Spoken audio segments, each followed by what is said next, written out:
no? Unang-una, natatalakayin ho natin, naku, sabi dito, ayan, no, kitang-kita nyo naman po, yung mismong titulo, "We want Kibuloy to suffer in jail." Sabi po ni PNP Chief, no? Marbil, mga kababayan. Siguro kaya inis si Inday Sara dito kay PNP Chief Marbil, mga bossing, no? Kasi napupuruhan at pinupuruhan po si Pastor Kibuloy. Yung sa kanya naman po, mga kababayan, yan pong "We want Kibuloy to suffer in jail." Gano'n naman po talaga mga bossing. Kapag ka ikaw, merong hinaharap na mga reklamo, tapos walang bail, diyan ka muna sa oblo. Di ba? Kagaya po, nung nangyayari kay Kibs, mga kababayan. Biruin mo, patong-patong ha. At sinubukan na din po, mga bossing, nung mga vlogger nila sa pangunguna po ni Jay Sonsa, nalituhin ng taong bayan na sabi ni Jay Sonsa, si Kibuloy, ayun, dismiss na yung mga kaso sa Estados Unidos. Pero wala pong katotohanan yon, mga kababayan.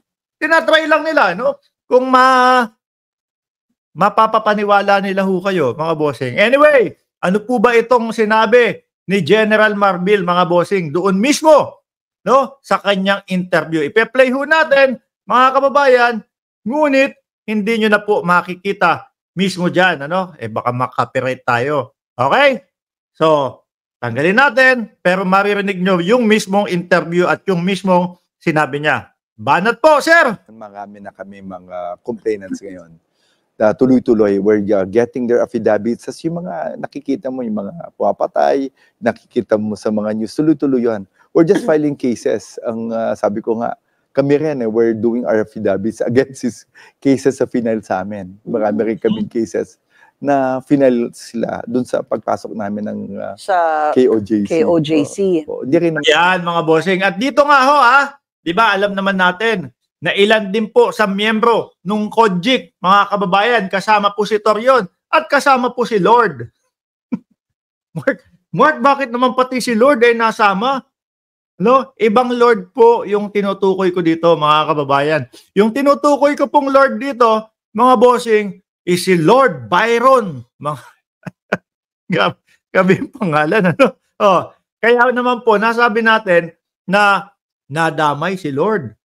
Nasama si Lord sa kinasuhan po, mga kababayan. Kasama niya din po yung kanilang abogado na kung ano-ano po ang eksplanasyon sa batas ng Pilipinas, mga kababayan. Wala pong iba kundi si Torion. Ayan. Kasi kung makita nyo ho, mga bossing, nung nandoon, no, yung ating mga kapulisan sa pangunguna po ng magiting na general na si General Torre, talagang kung ano-ano na po ang ginawa nila, mga kababayan, para hadlangan po. Kaso, hindi nagpatinag ang magiting na general, mga kababayan.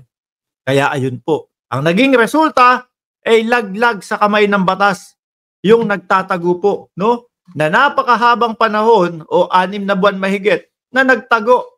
Gusto pa, ayan si Kibs, gusto pa nga nilang papaniwalain ang taong bayan na sumuko si Kibs, sumuko yung idol namin. No? Hindi talaga nahuli ni General Torre.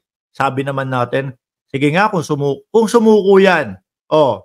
Kung sumuko ho si Kibuloy, mga kababayan, bakit hindi nila kinuhanan ng kamera o hindi man lang nag-record? No, ako po ay susuko na kasi ganito, ganyan. Ba't hindi nila ginawa yun? Kasi po, ang gusto nilang mangyari doon, mga kababayan, mapahiya po nila si General Torre. Yun po yung gusto nilang mangyari doon, mga bossing. Mapahiya si General Torre na, tingnan mo, sabi ka na sabi, nandiyan nasa loob ng KOJC compound si Kibuloy, wala naman. Eto, nasa labas, susuko na nga. Gusto nilang ipamukha sa atin, mga kababayan, na mali yung impormasyon na mga nasasaga po ni General Torre. Ngunit ang katotohanan, mga bossing, nakubkob si Kibuloy. No? Kaliwa, pagtingin niya, pader. Kanan, pagtingin niya, pader. Sa likod, pagtingin niya, pader. Sa harap, pintuan. Sa likod ng pintuan, si General Torre na. Mga kababayan, ano pa gagawin mo nun? Diba? Natural, sige, suko na lang ako. Palabasin nyo, sumuko ako Pero wala na pong choice, mga kababayan. So ngayon po, hawak ng batas si Kibuloy, mga bossing, pasensyahan muna po. Magtatagal po kayo diyan hangga't nililitis po ang inyong kaso. Kasi po, yang kaso na yan, no bail po, mga bossing. Ano po ang sabi ni General Marbil kay Kibuloy? During Makapayag. Sayang rin yan. And we want to make sure talagang tight talaga yung kaso. We want to make sure that yung talagang si Kibuloy will suffer talaga in jail. Naku, ang linaw ho, mga kababayan.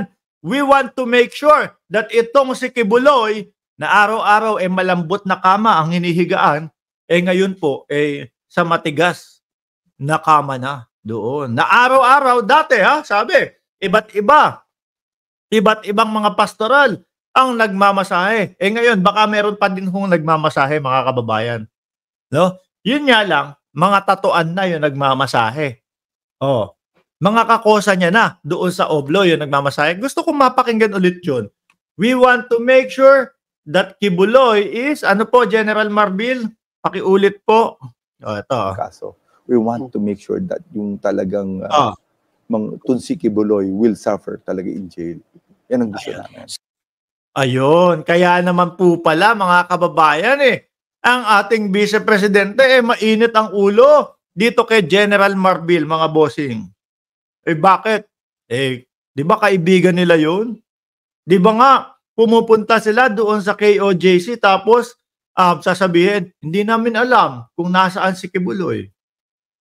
Tapos, iniiba pa ng Vice Presidente yung usapan.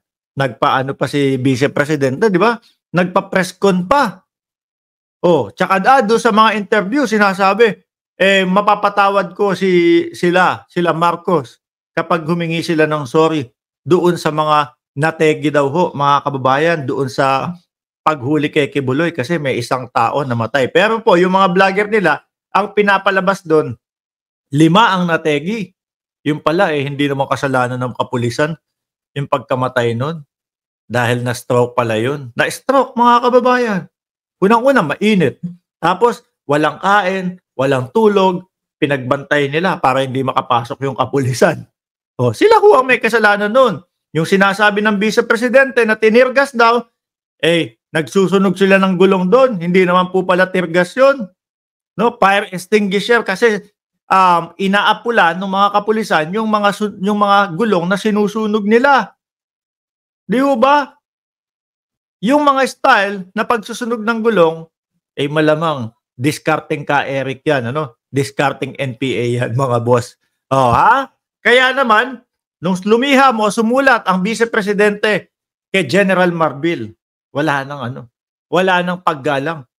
Di Romel, ganun na lang po, mga kababayan. Ayan magsasaper talaga si Kibuloy doon sa Oblo. Humihingi ho sila nung una, house arrest na lang si Kibuloy. Hindi pwede, no? Okay naman yan, nakapagtago nga si Kibuloy ng napakahabang panahon Halos 7 buwan na nagtatago tapos ngayon may sakit na. Ngayon is hindi na okay. Alam nyo na na mga nanggogoyo lang ho mga bossing. Eto,